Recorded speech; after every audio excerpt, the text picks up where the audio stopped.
À genoux.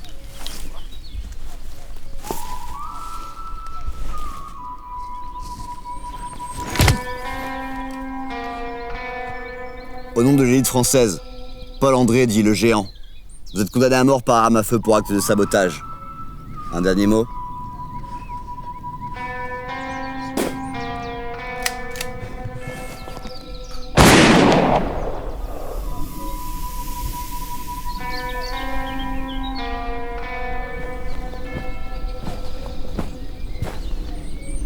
Ce mec, c'est la pire des ordures.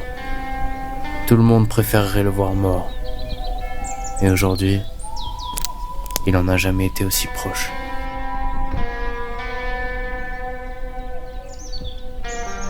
Mais avant toute chose, laissez-moi vous replacer dans le contexte. Il y a 70 ans, un virus a touché l'humanité.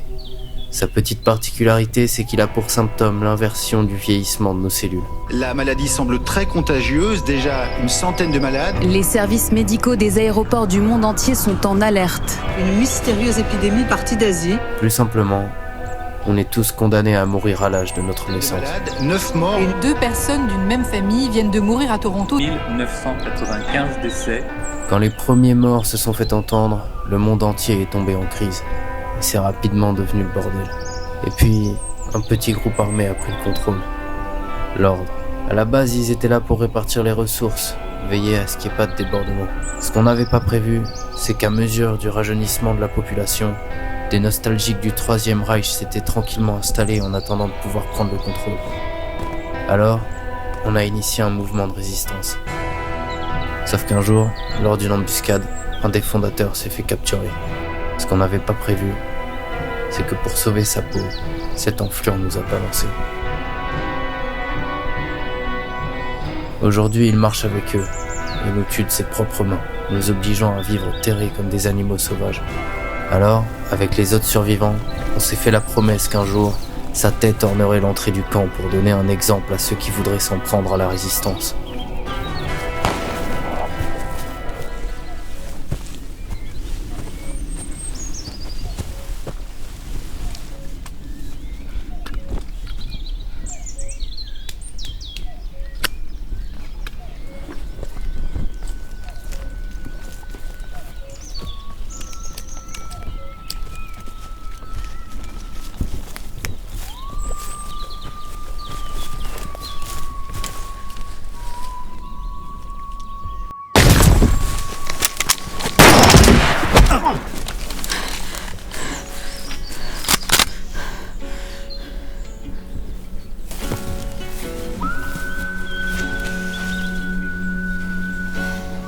T'as bien rajeuni? Je t'ai presque pas reconnu. Mais les traîtres, on les oublie pas, n'est-ce pas? Yvonne, apporte-moi une corde.